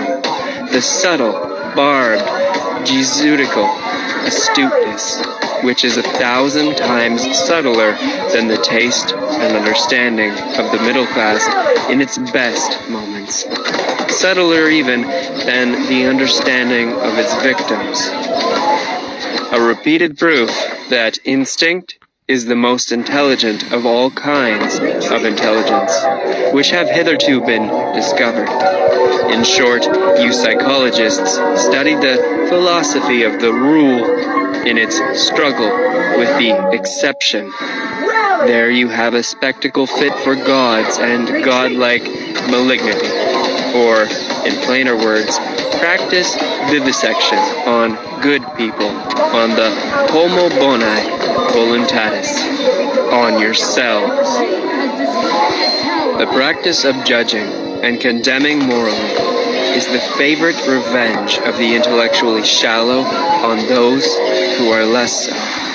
It is also a kind of indemnity for their being badly endowed by nature, and finally, it is an opportunity for acquiring spirit and becoming subtle. Malice spiritualizes. They are glad in their inmost heart that there is a standard according to which those who are over-endowed with intellectual goods and privileges are equal to them. They contend for the equality of all before God, and almost need the belief in God for this purpose. It is among them that the most powerful antagonists of atheism are found. If anyone were to say to them, a lofty spirituality is beyond all comparison with the honesty and respectability of a merely moral man, it would make them furious. I shall take care not to say so. I would rather flatter them with my theory that lofty spirituality itself exists only as the ultimate product of moral qualities, that it is a synthesis of all qualities attributed to the merely moral man, after they have been acquired singly through long training and practice, perhaps during a whole series of generations. That lofty spirituality is precisely the spiritualizing of justice. and the beneficent severity which knows that it is authorized to maintain gradations of rank in the world, even among things, and not only among men. Now that the praise of the disinterested person is so popular, one must, probably not without some danger, get an idea of what people actually take an interest in, and what are the things generally which fundamentally and profoundly concern ordinary men, including the cultured, even the learned, and perhaps philosophers also, if appearances do not deceive. The fact thereby becomes obvious that the greater part of what interests and charms higher natures and more refined and fastidious tastes seems absolutely uninteresting to the average man, if, notwithstanding, he perceive devotion to these interests, he calls it disinterest, and wonders how it is possible to act disinterestedly. There have been philosophers who could give this popular astonishment a seductive and mystical, otherworldly expression, perhaps because they did not know the higher nature by experience. Instead of stating the naked and candidly reasonable truth that disinterested action is very interesting and interested action provided that, and love? What? Even an action for love's sake shall be unegotistic? But you fools! And the praise of the self-sacrificer? But whoever has really offered sacrifice knowing that he wanted and obtained something for it, perhaps something from himself, for something from himself, that he relinquished here in order to have more there, perhaps in general to be more or even feel himself more. But this is a realm of questions and answers in which a more fastidious spirit does not like to stay, for here truth has to stifle her yawns so much when she is obliged to answer. And after all, truth is a woman. One must not use force with her. It sometimes happens, said a moralistic pedant and trifle retailer, that I honor and respect an unselfish man, not, however, because he is unselfish, but because I think he has a right to be useful to another man at his own expense. In short, the question is always who he is and who the other is.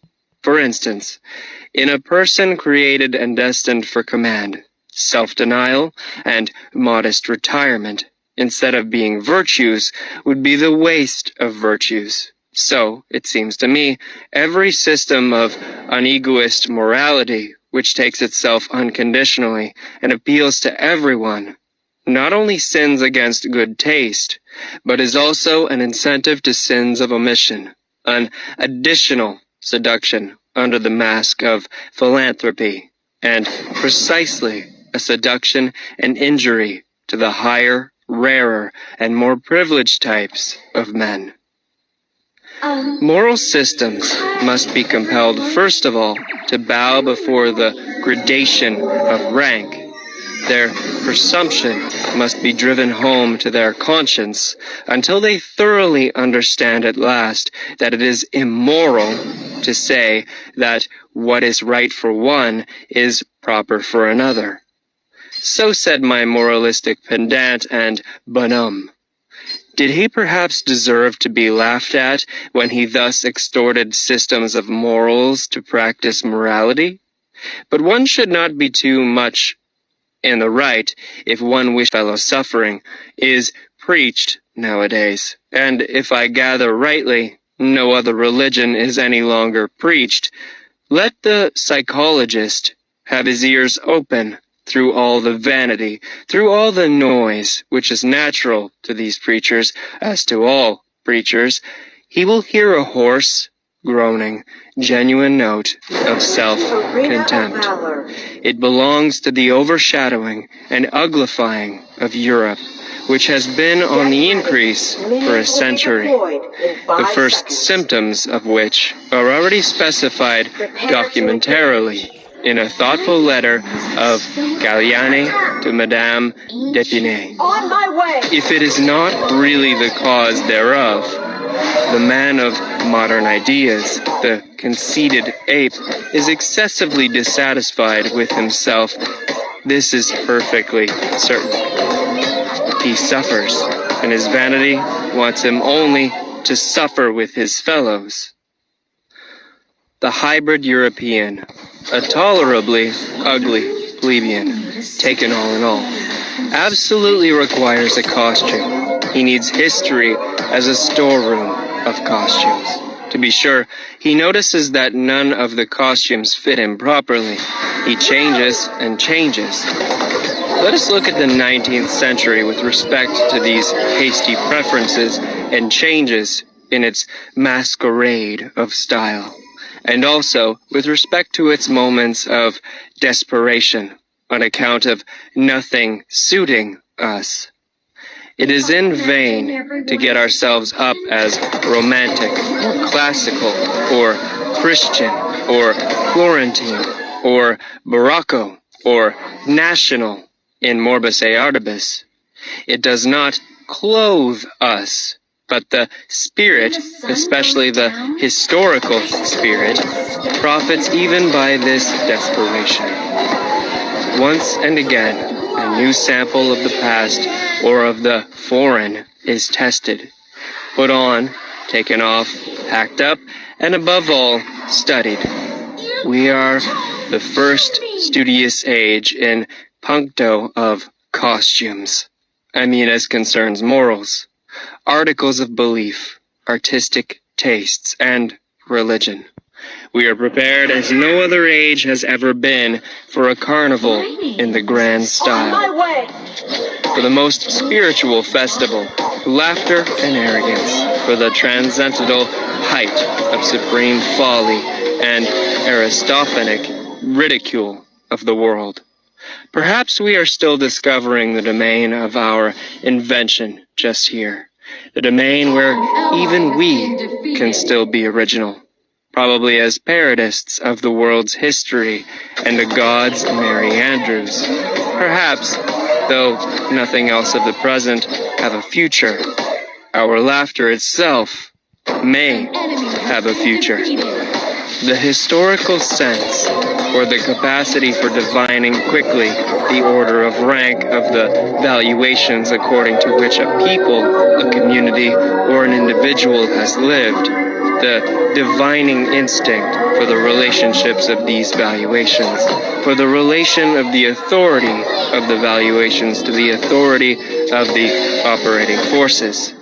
This historical sense, which we Europeans claim as our specialty, has come to us in the train of enchanting and mad semi-barbarity into which Europe has been plunged by the democratic mingling of classes and races. It is only the 19th century that has recognized this faculty as its sixth sense. Owing to this mingling, the past of every form and mode of life, and of cultures which were formerly closely contiguous and superimposed on one another, flows forth into us modern souls. Our instincts now run back in all directions. We ourselves are a kind of chaos. In the end, as we have said, the spirit perceives its advantage therein.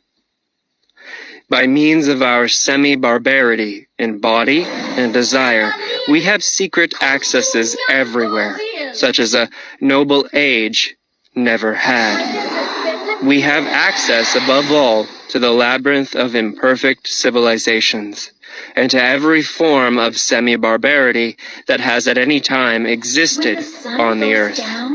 And insofar as the most considerable part of human civilization hitherto has just been semi-barbarity, the historical sense implies almost the sense and instinct for everything, the taste and tongue for everything.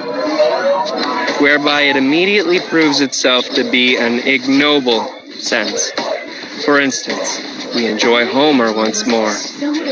It is perhaps our happiest acquisition that we know how to appreciate Homer, whom men of distinguished culture, as the French of the 17th century, like Saint Evremond, who reproached him for his esprit vaste, and even Voltaire, the last echo of the century, cannot and could not so easily appropriate, whom they scarcely permitted themselves to enjoy the very decided yea and nay of their palate, their promptly ready disgust, their hesitating reluctance with regard to everything strange, their horror of the bad taste, even of lively curiosity, and in general, the averseness of every distinguished and self-sufficing culture to avow a new desire. A dissatisfaction with its own condition, or an admiration of what is strange. All this determines and disposes them unfavorably, even towards the best things of the world, which are not their property, or could not become their prey. And no faculty is more unintelligible to such men than just this historical sense, with its truckling, plebeian curiosity. The case is not different with Shakespeare, that marvelous Spanish-Moorish Saxon synthesis of taste, over whom an ancient Athenian of the circle of Aeschylus would have half killed himself with laughter or irritation. But we accept precisely this wild motley's, this medley of the most delicate, the most coarse, and the most artificial, with a secret confidence and cordiality. We enjoy it as a refinement of art reserved expressly for us, and allow ourselves to be as little disturbed by the repulsive fumes and the proximity of the English populace in which Shakespeare's art and taste lives, as perhaps on the Chioggia of Naples, where, with all our senses awake, we go our way, enchanted and voluntarily, in spite of the drain odor of the lower quarters of the town. That as men of the historical sense we have our virtues is not to be disputed. We are unpretentious, unselfish, modest, brave, habituated to self-control and self-renunciation. Very grateful, very patient, very complacent. But with all this, we are perhaps not very tasteful. Let us finally confess it, that what is most difficult for us men of the historical sense to grasp, feel, taste, and love, what finds us fundamentally prejudiced and almost hostile, is precisely the perfection and ultimate maturity in every culture and art, the essentially noble in works and men. Their moment of smooth sea and halcyon self-sufficiency, the goldness and coldness which all things show that have perfected themselves. Perhaps our great virtue of the historical sense is in necessary contrast to good taste, at least to the very bad taste, and we can only evoke in ourselves imperfectly, hesitatingly, and with compulsion, the small, short, and happy godsends and glorifications of human life as they shine here and there. Those moments and marvelous experiences when a great power has voluntarily come to a halt before the boundless and infinite. When a superabundance of refined delight has been enjoyed by a sudden checking and petrifying, by standing firmly and planting oneself fixedly on still trembling ground. Proportionateness is strange to us. Let us confess it to ourselves. Our itching is really the itching for the infinite, the immeasurable, like the rider on his forward panting horse. We let the reins fall before the infinite, we modern men, we semi-barbarians, and are only in our highest bliss when we are in most danger. An ally has been defeated. Whether it be hedonism, pessimism, utilitarianism, or eudaimonism, all those modes of thinking which measure the worth of things according to pleasure and pain, that is, according to accompanying circumstances and secondary considerations, are plausible modes of thought and naivetés, which everyone, conscious of creative powers and an artist's conscience, will look down upon with scorn, though not without sympathy. Sympathy for you. To be sure, that is not sympathy as you understand it. It is not sympathy for social distress, for society with its sick and misfortune, for the hereditarily vicious and defective who lie on the ground around us. Still less is it sympathy for the grumbling, vexed, revolutionary slave classes who strive after power. They call it freedom. Our sympathy is a loftier and further-sighted sympathy. We see how man dwarfs himself, how you dwarf him. And there are moments when we view your sympathy with an indescribable anguish, when we resist it, when we regard your seriousness as more dangerous than any kind of levity. You want, if possible, and there is not a more foolish if possible, to do away with suffering. And it really seems that we would rather have it increased and made worse than it has ever been. Well-being, as you understand it, is certainly not a goal. It seems to us an end. A condition which at once renders man ludicrous and contemptible, and makes his destruction desirable. The discipline of suffering, of great suffering. Know ye not that it is only this discipline that has produced all the elevations of humanity hitherto?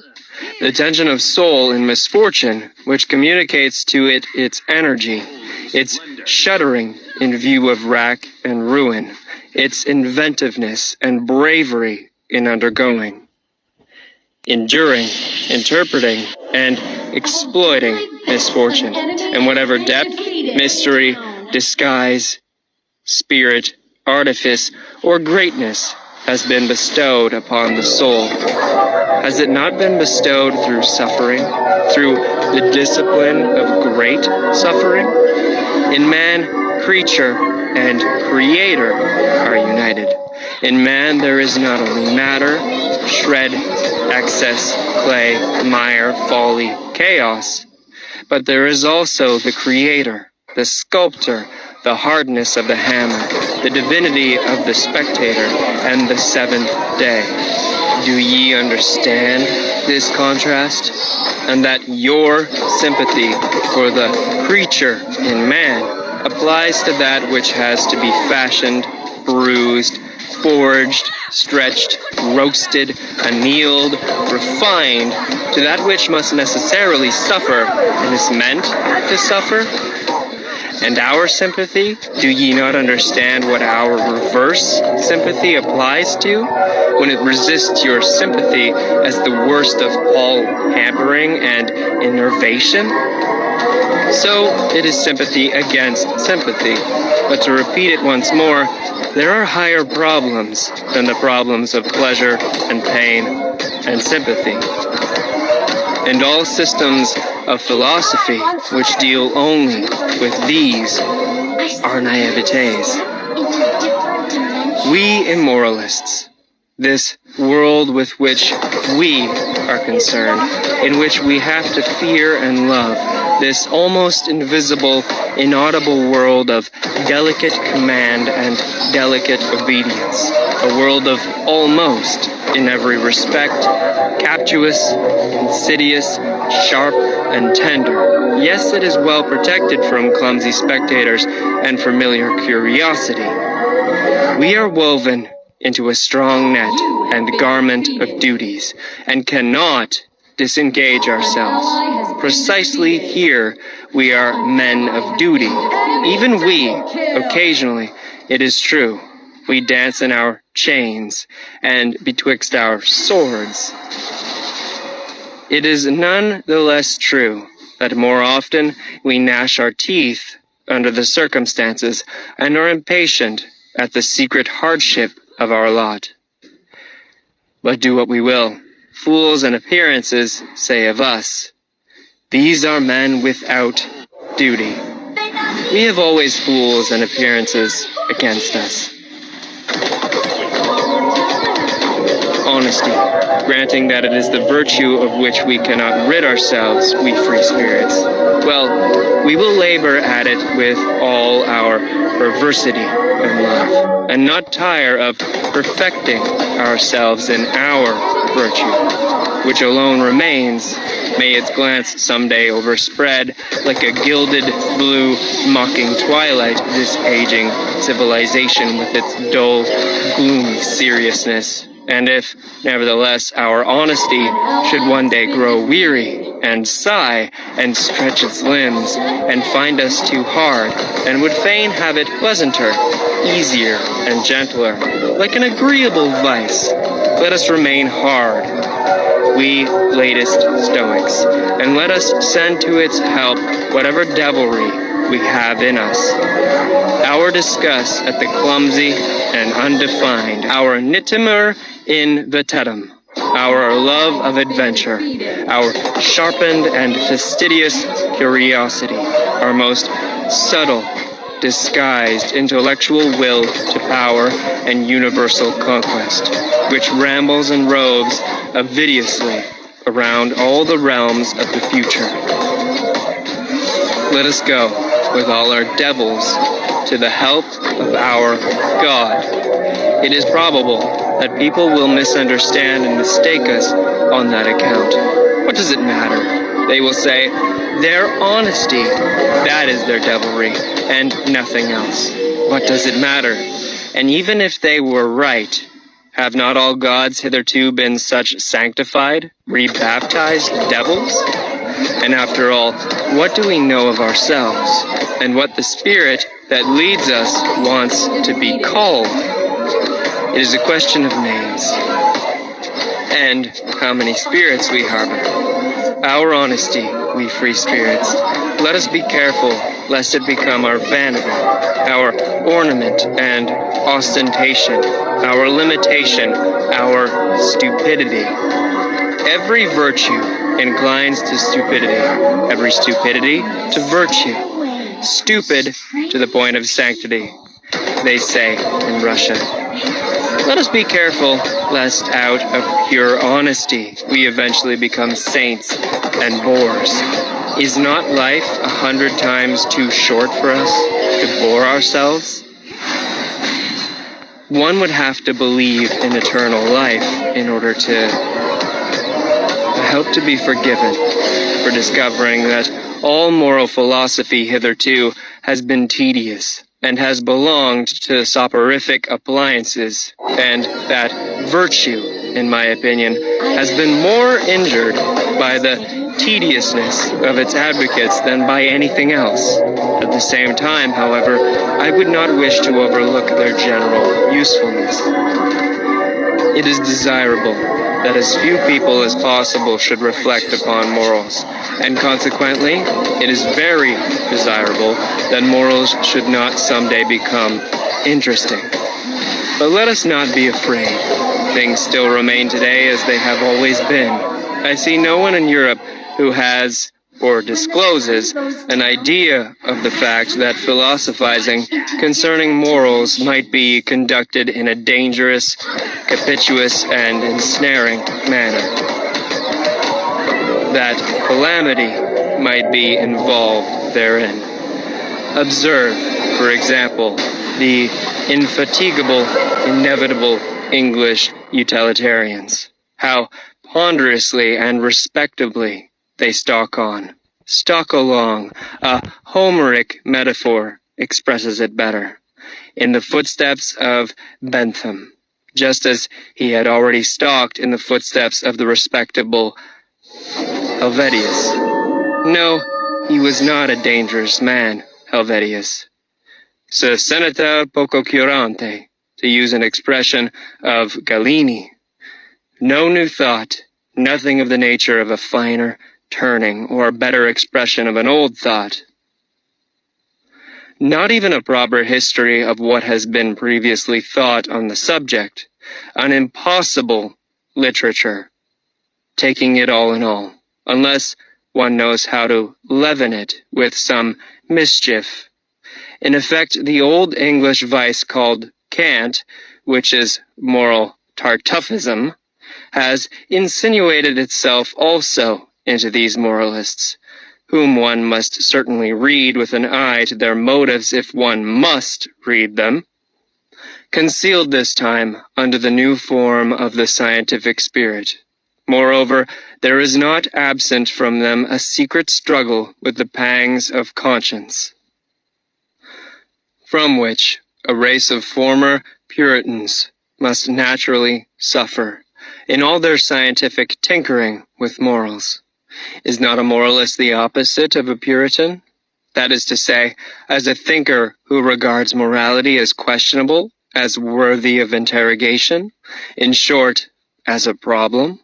Is moralizing not immoral? In the end, they all want English morality to be recognized as authoritative, inasmuch as mankind, or the general utility, or the happiness of the greatest number, no, the happiness of England, will be best served thereby. They would like, by all means, to convince themselves that the striving after English happiness, after comfort and fashion, and in the highest instance a seat in Parliament, is at the same time the true path of virtue. In fact, that insofar as there has been virtue in the world hitherto, it has just consisted in such striving. Not one of those ponderous, conscience-stricken, herding animals who undertake to advocate the cause of egoism as conducive to the general welfare wants to have any knowledge or inkling of the facts that the general welfare is no ideal, no goal, no notion that can be at all grasped, but is only a nostrum, that what is fair to one may not at all be fair to another, that the requirement of one morality for all is really a detriment to higher men. In short, that there is a distinction of rank between man and man, and consequently between morality and morality. They are an unassuming and fundamentally mediocre species of men, these utilitarian Englishmen. And, as already remarked, insofar as they are tedious, one cannot think highly enough of their utility. One ought even to encourage them, as has been partially attempted in the following rhymes. Hail, ye worthies, barrow-wheeling, longer, better, I revealing. Stiffer I in the head and knee, unraptured, never jesting, mediocre, everlasting. Sans génie et sans esprit. In these later ages, which may be proud of their humanity, there still remains so much fear, so much superstition of the fear, of the cruel wild beasts, the mastering of which constitutes the very pride of these humaner ages, that even obvious truths, as if by the agreement of centuries, have long remained unuttered, because they have the appearance of helping the finally slain wild beast back to life again. I perhaps risk something when I allow such a truth to escape. Let others capture it again, and give it so much milk of pious sentiment. Footnote, an expression from Schiller's William Tell, Act 4, Scene 3. To drink, that it will lie down, quiet and forgotten, in its old corner. One ought to learn anew about cruelty, and open one's eyes. One ought at last to learn impatience, in order that such immodest, gross errors as, for instance, have been fostered by ancient and modern philosophers with regard to tragedy, may no longer wander about virtuously and boldly. Almost everything that we call higher culture is based upon the spiritualizing and intensifying of cruelty. This is my thesis. The wild beast has not been slain at all. It lives, it flourishes, it has only been transfigured.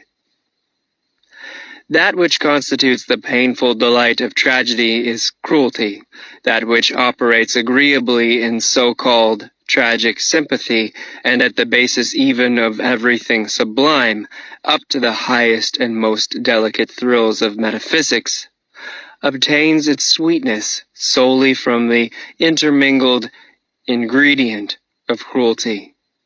What the Roman enjoys in the arena, the Christian in the ecstasies of the cross, the Spaniard at the sight of the faggot and stake, or of the bullfight, the present-day Japanese who presses his way to the tragedy, the workman of the Parisian suburbs who has a homesickness for bloody revolutions, the Wagnerian who, with unhinged will, undergoes the performance of Tristan and Isolde. What all these enjoy and strive with mysterious ardor to drink in is the philter of the great cirque, cruelty. Here, to be sure, we must put aside entirely the blundering psychology of former times, which could only teach, with regard to cruelty, that it originated at the sight of the suffering of others. There is an abundant, superabundant enjoyment even in one's own suffering, in causing one's own suffering.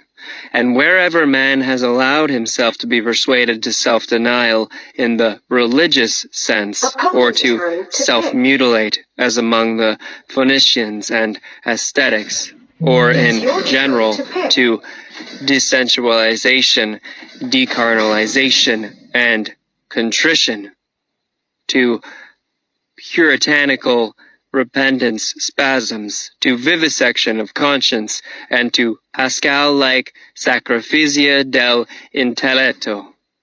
He is secretly allured and impelled forwards by his cruelty, by the dangerous thrill of cruelty towards himself. Finally, let us consider that even the seeker of knowledge operates as an artist and glorifier of cruelty, in that he compels his spirit to perceive against its own inclination, and often enough against the wishes of his heart. He forces it to say nay, where he would like to affirm, love, and adore.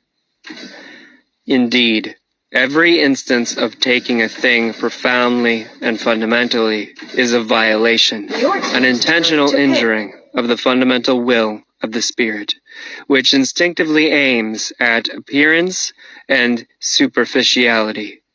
Even in desire for knowledge, there is a drop of cruelty. Perhaps what I have said here about a fundamental will of the spirit may not be understood without further details. I may be allowed a word of explanation. That imperious something, which is popularly called the spirit, wishes to be master internally and externally, and to feel itself master. It has the will of a multiplicity for a simplicity, a binding taming, imperious and essentially ruling will. Its requirements and capacities here are the same as those assigned by physiologists to everything that lives, grows, and multiplies. The power of the spirit to operate foreign elements reveals itself in a strong tendency to assimilate the new to the old, to simplify the manifold, to overlook or repudiate the absolutely contradictory. Just as it arbitrarily re-underlines, makes prominent, and falsifies for itself certain traits and lines in the foreign elements. In every portion of the outside world, its object thereby is the incorporation of new experiences. The assortment of new things in the old arrangements, in short, growth, or more properly, the feeling of growth, the feeling of increased power, is its object. This same will has at its service an apparently opposite impulse of the spirit, a suddenly adopted preference of ignorance, of arbitrary shutting out, a closing of windows, an inner denial of this or that, a prohibition to approach, a sort of defensive attitude against much that is knowable, a contentment with obscurity, with the shutting in horizon, an acceptance and approval of ignorance, as that which is all necessary according to the degree of its appropriating power, its digestive power. To speak figuratively, and in fact, the spirit resembles a stomach more than anything else. Here, also, belong an occasional propensity of the spirit to let itself be deceived, perhaps with a waggish suspicion that it is not so-and-so, but is only allowed to pass as such. A delight in uncertainty and ambiguity, an exulting enjoyment of arbitrary, out-of-the-way narrowness and mystery, of the too near, of the foreground, of the magnified, the diminished, the misshapen, the beautiful, an enjoyment of the arbitrariness of all these manifestations of power. Finally, in this connection, there is the not unscrupulous readiness of the spirit to deceive other spirits and dissemble before them the constant pressing and straining of a creating, shaping, changeable power. The spirits enjoy therein its craftiness and its variety of disguises. It enjoys also its feeling of security therein. It is precisely by its Portian arts that it is best protected and concealed. Counter to this propensity for appearance, for simplification, for a disguise, for a cloak, in short, for an outside, for every outside is a cloak, there operates the sublime tendency of the man of knowledge, which takes and insists on taking things profoundly, variously, and thoroughly, as a kind of cruelty of the intellectual conscience and taste, which every courageous thinker will acknowledge in himself, provided, as it ought to be, that he has sharpened and hardened his eye sufficiently long for introspection, and is accustomed to severe discipline and even severe words. He will say, there is something cruel in the tendency of my spirit. Let the virtuous and amiable try to convince him that it is not so. In fact, it would sound nicer if, instead of our cruelty, perhaps our extravagant honesty were talked about, whispered about, and glorified. We free, very free spirits, and someday, perhaps such will actually be our posthumous glory. Meanwhile, for there is plenty of time until then, we should be least inclined to deck ourselves out in such florid and fringed moral verbiage.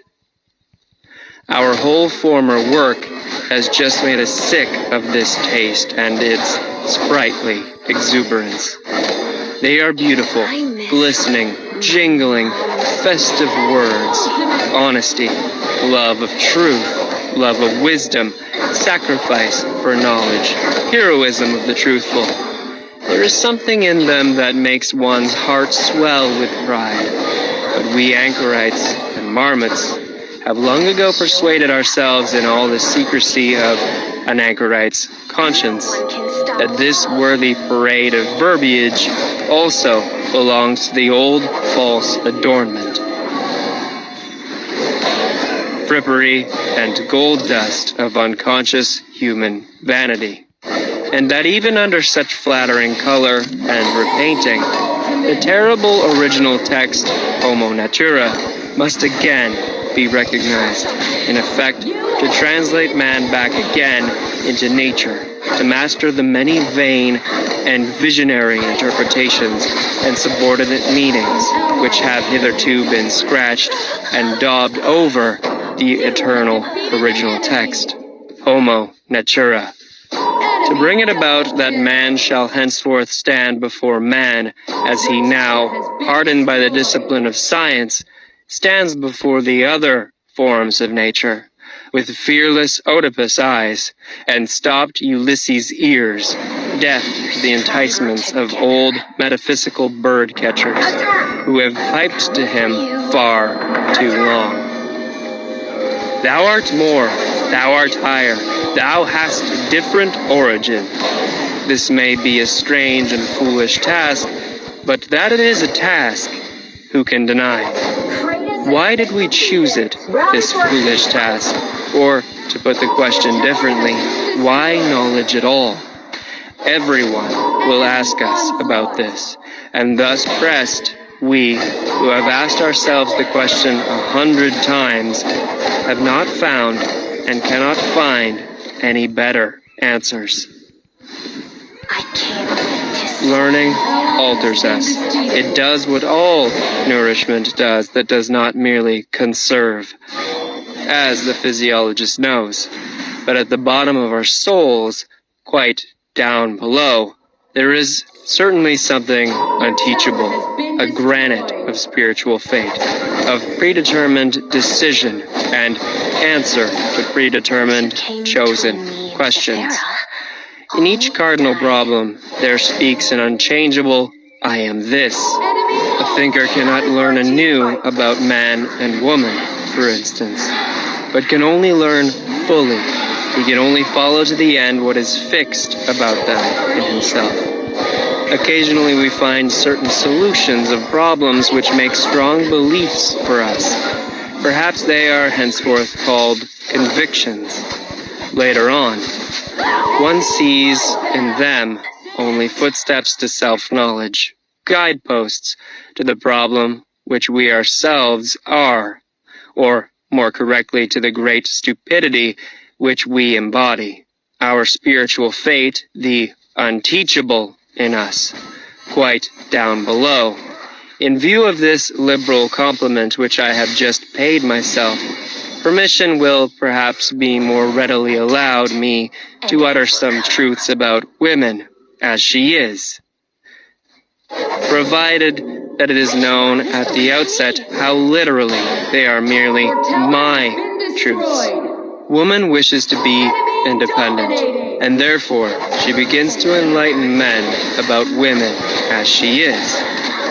This is one of the worst developments of the general uglifying of Europe. For what must these clumsy attempts of feminine scientificality and self-exposure bring to light?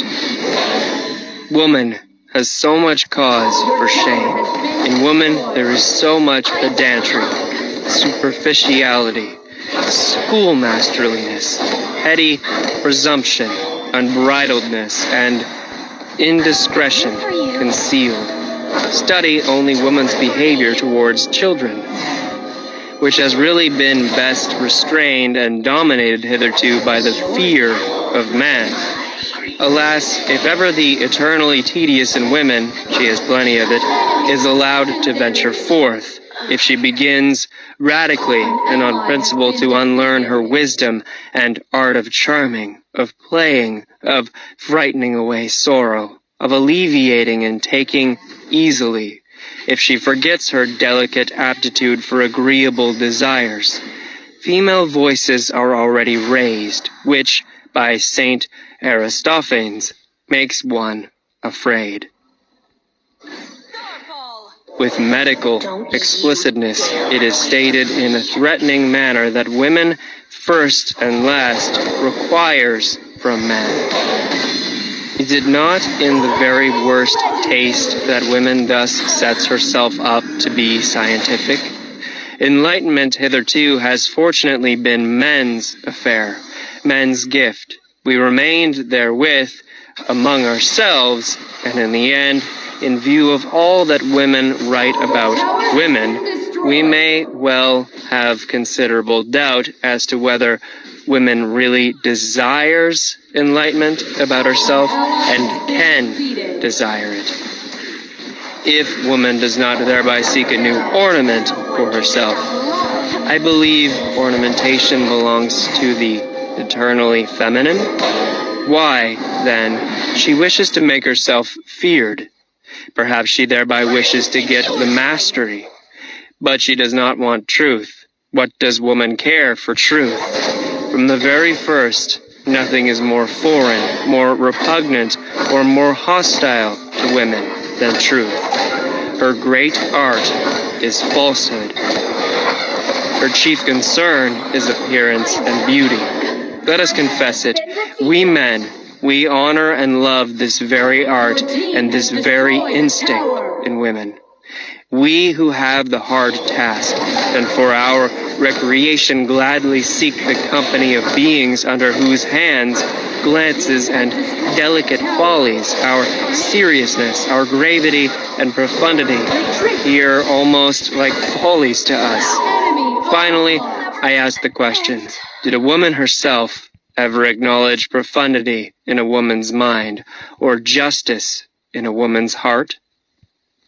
And is it not true that on the whole, woman has hitherto been most despised by woman herself, and not at all by us? We men desire that women should not continue to compromise herself by enlightening us, just as it was man's care and the consideration for women when the Church decreed mulier taceat in ecclesia. It was the benefit to women when Napoleon gave the too elegant Madame de Staël to understand mulier taceat in politics. And in my opinion, he is a true friend of women who calls out to woman today, mulier taceat de mulier. It betrays corruption of the instincts, apart from the fact that it betrays bad taste when a woman refers to Madame Roland or Madame de Staël or Monsieur Georges Sand as though something were proved thereby in favor of a woman as she is. Among men, these are the three comical women as they are, nothing more, and just the best involuntary counter-arguments against feminine emancipation and autonomy.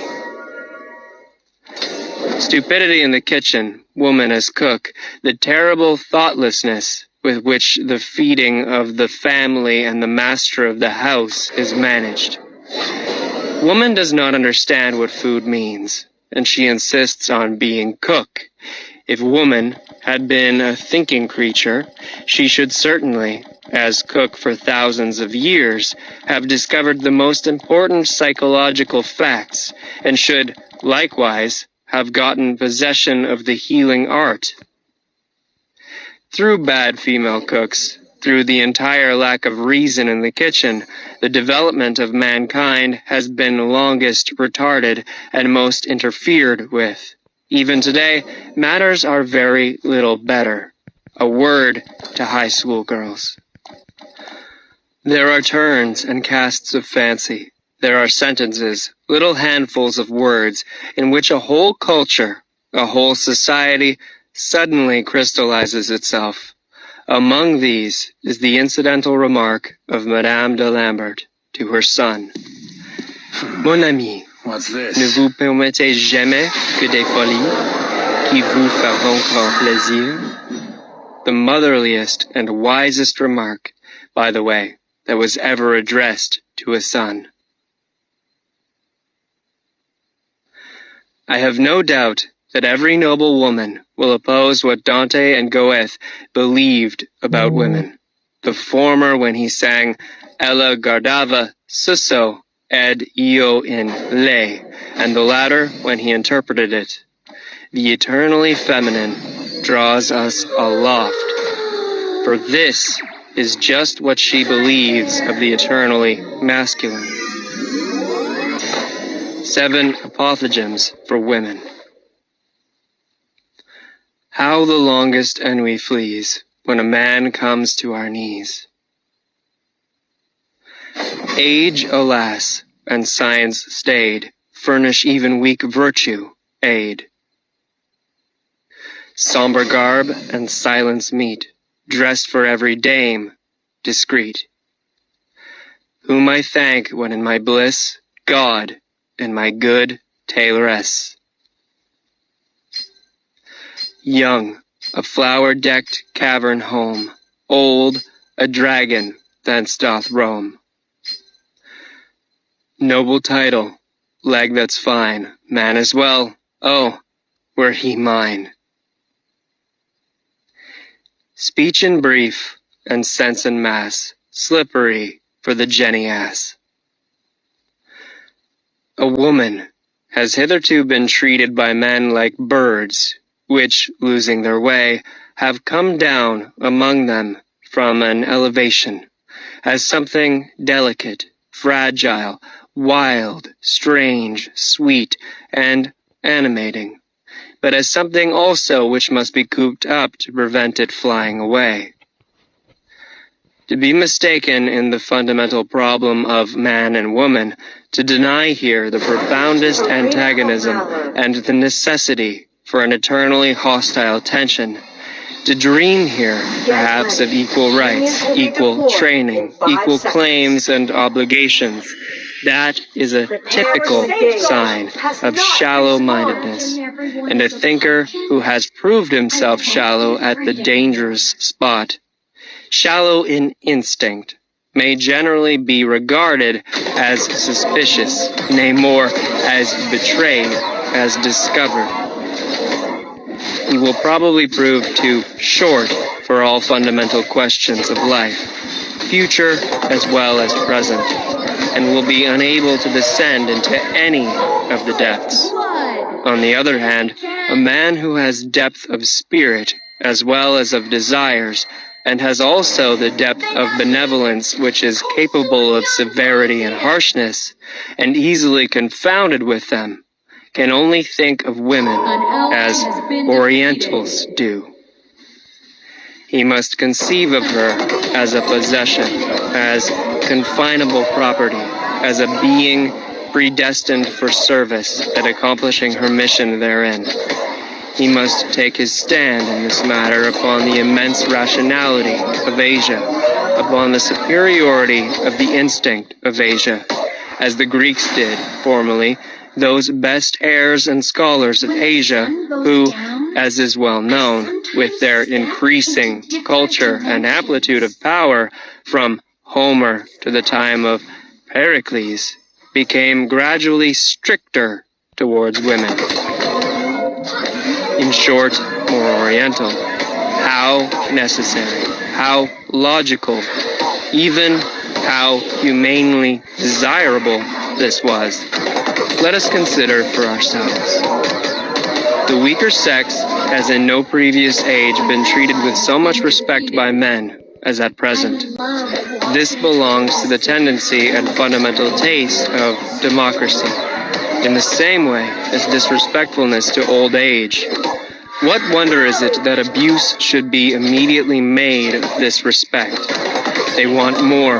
They learn to make claims. The tribute of respect is at last felt to be well-nigh galling.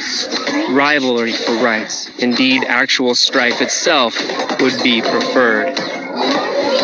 In a word, woman is losing modesty. And let us immediately add that she is also losing taste.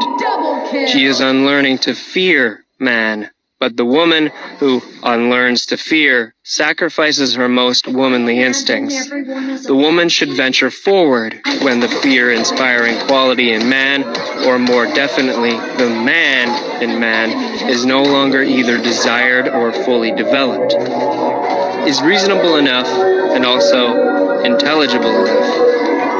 What is more difficult to understand is that precisely thereby women deteriorates. This is what is happening nowadays. Let us not deceive ourselves about it. Wherever the industrial spirit has triumphed over the military and aristocratic spirit, woman strives for the economic and legal independence of a clerk. Woman as clerkess is inscribed on the portal of the modern society, which is in course of formation. While she thus appropriates new rights, aspires to be master, and inscribes progress of woman on her flags and banners, the very opposite realizes itself with terrible obviousness. Woman retrogrades. Since the French Revolution, the influence of women in Europe has declined in proportion as she has increased her rights and claims, and the emancipation of women, insofar as it is desired and demanded by women themselves, and not only by masculine shalopates, thus proves to be a remarkable symptom of the increased weakening and deadening of the most womanly instincts. There is stupidity in this movement, an almost masculine stupidity, of which a well-reared woman, who is always a sensible woman, might be heartily ashamed. To lose the intuition as to the ground upon which she can most surely achieve victory, to neglect exercise in the use of her proper weapons, to let herself go before man, perhaps even to the book where formerly she kept herself in control and in refined, artful humility, to neutralize with her virtuous audacity man's faith in a veiled, fundamentally different ideal in woman, something eternally, necessarily feminine, to emphatically and loquaciously dissuade man from the idea that woman must be preserved, cared for, protected, and indulged like some delicate, strangely wild, and often pleasant domestic animal. The clumsy and indignant collection of everything of the nature of servitude and bondage which the position of woman in hitherto existing order of society has entailed and still entails, as though slavery were a counter-argument and not rather a condition of every higher culture, of every elevation of culture. What does all this betoken, if not a disintegration of womanly instincts, a defeminizing?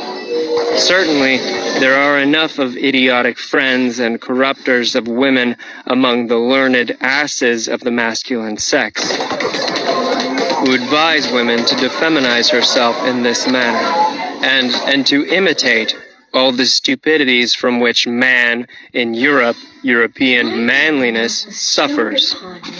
Who would like to lower women to general culture, indeed even to newspaper reading and meddling with politics? Here and there, they wish even to make women into free spirits and literary workers, as though a woman without piety would not be something perfectly obnoxious or ludicrous to a profound and godless man. Almost everywhere, her nerves are being ruined by the most morbid and dangerous kind of music, our latest German music, and she is daily being made more hysterical and more incapable of fulfilling her first and last function, that of bearing robust children. They wish to cultivate her in general still more, and intend, as they say, to make the weaker sex strong by culture, as if history did not teach in the most emphatic manner that the cultivating of mankind and his weakening, that is to say, the weakening, dissipating, and languishing of his force of will, have always kept pace with one another, and that the most powerful and influential women in the world, and lastly, the mother of Napoleon, had just to thank their force of will, and not their schoolmasters, for their power and ascendancy over men. That which inspires respect in woman, and often enough fear also, is her nature, which is more natural than that of man. Her genuine, carnivora-like cunning flexibility, her tiger claws beneath the glove, her naivete and egoism, her untrainableness and innate wildness, the incomprehensibleness, extent, and deviation of her desires and virtues, that which, in spite of fear, excites one's sympathy for the dangerous and beautiful cat, woman, is that she seems more afflicted, more vulnerable, more necessitous of love, and more condemned to disillusionment than any other creature. Fear and sympathy, it is with these feelings that man has hitherto stood in the presence of woman. Always with one foot already in tragedy, which rends while it delights. What? And all that is not to be at an end? And the disenchantment of woman is in progress? The tediousness of woman is slowly evolving? Oh, Europe, we know the horned animal which was always most attractive to thee, from which danger is ever again threatening thee. Thy old fable might once more become history. An immense stupidity might once again overmaster thee and carry thee away. And no God concealed beneath it. No, only an idea, a modern idea. Chapter 8. Peoples and Countries. I heard, once again for the first time, Richard Wagner's overture to the Master Singer. It is a piece of magnificent, gorgeous, heavy, latter-day art, which has the pride to presuppose 2 centuries of music as still living. In order that it may be understood, it is an honor to Germans that such a pride did not miscalculate. What flavors and forces, what seasons and climes do we not find mingled in it? It impresses us at one time as ancient, at another time as foreign, bitter, and too modern. It is as arbitrary as it is pompously traditional. It is not infrequently roguish, still oftener rough and coarse. It has fire and courage, and at the same time the loose, dun-colored skin of fruits which ripen too late. It flows broad and full, and suddenly there is a moment of inexplicable hesitation, like a gap that opens between cause and effect. An oppression that makes us dream, almost a nightmare.